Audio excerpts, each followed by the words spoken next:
더운 날씨에 분노 조절이 쉽지 않은 여름이 다가오는데, 안녕하십니까, 영화 사용 설명서의 JQ입니다.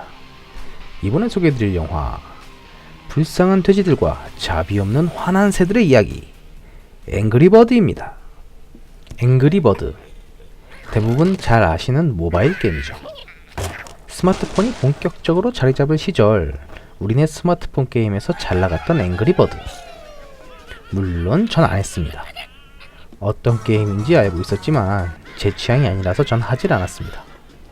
하지만 영화를 보기 전에 다운받아서 해보고 느낀 게, 지금처럼 스마트폰 스펙이 좋아지고 그에 따라 고급 게임들이 나오기 전 스마트폰의 게임들은 대부분 퍼즐이나 캐주얼한 게임들이 주를 이루었고, 그런 게임 중에 괜시리 인기를 끌었던 게 아니었구나 싶었습니다. 이거 은근히 재밌네요. 이거 여담으로 다른 모바일 게임도 영화화를 준비하고 있다는데요. 현재 역대 iOS 게임 2위라는 자리에 있는 후르츠 닌자라는 게임도 코믹 패밀리 장르로 영화화를 준비하고 있다는데, 물론 전 무슨 게임인지는 알지만 하진 않았습니다. 역시나 제 취향은 아니라서 말이죠. 자, 애니메이션 이야기로 돌아오죠. 스토리는 심플합니다.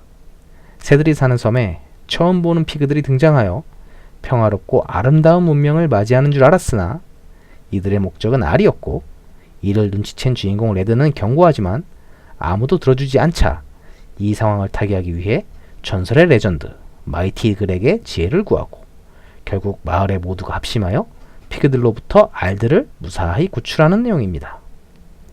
참 심플 명쾌한 스토리네요. 그럼 주인공들을 살펴보죠. 분노를 참지 못하는 우리의 주인공 레드.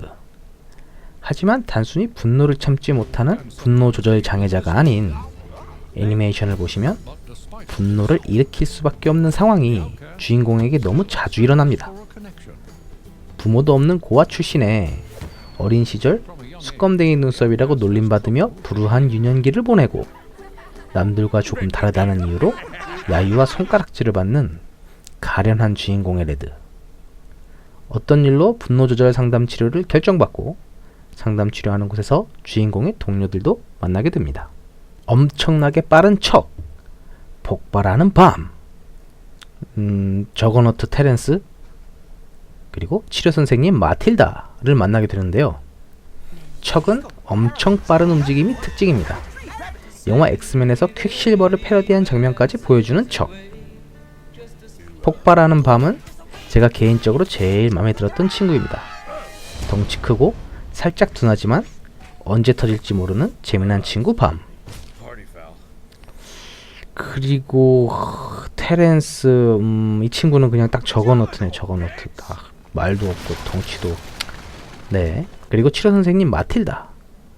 전 마틸다란 캐릭을 잘 모르겠습니다. 이 마틸다란 캐릭이 나올 때까지 앵그리버드를 안 해봐서 잘 모르겠습니다만, 엉덩이에서 대포가 나가던데, 게임에서도 이런지, 아무튼 이렇게 게임의 특징에 맞게 각자의 개성을 어필하며 화면 곳곳에서 훌륭한 모습을 보여줍니다. 원작이 게임인 만큼 게임의 스토리와 게임에 나온 컨셉이 모두 잘 애니메이션화 되어 있는데요. 뭐랄까요, 이 앵그리버드란 게임을 즐겨 하셨던 분들이라면 느낌이 좀 달랐을까요? 아니면 제가 동심이 메마른 걸까요?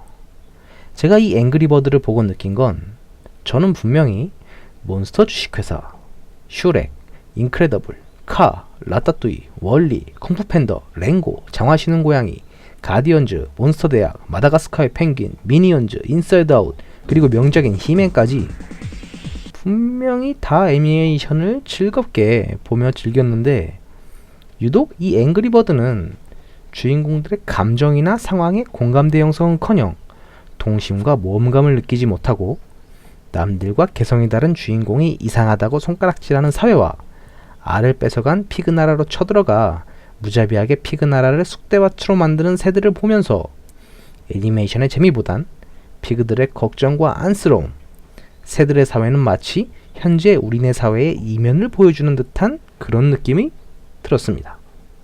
곰곰이 생각해보건대 새들의 섬에서 피그들로 하여금 사건이 발생하고 그 사건을 해결하는 과정이 원작 게임의 이 새총씬인데요.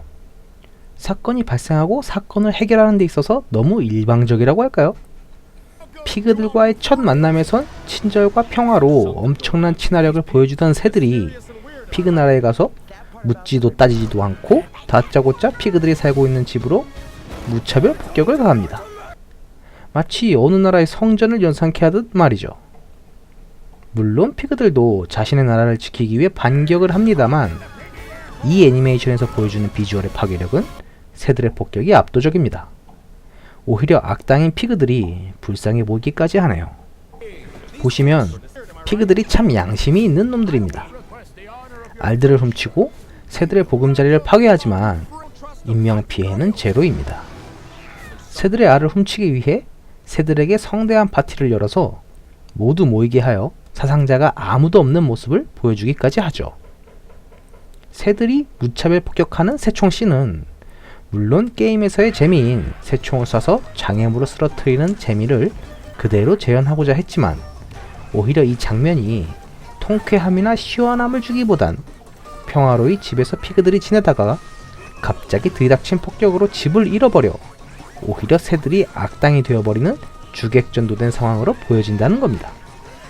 차라리 피그들의 집을 폭격하는 모습이 아닌 하드코어 헬리의 진행성처럼 게임이 원작인 애니메이션답게 게임처럼 퀘스트 형식으로 난이도가 점점 상승하는 것처럼 가벼운 장애물로 시작해 각종 다양한 장애물과 강력한 방어벽 등등이 차례로 나와 이를 무너뜨리며 알을 구출하러 가는 방식으로 갔으면 훨씬 고급스러우며 좋았겠다라는 생각이 들었습니다.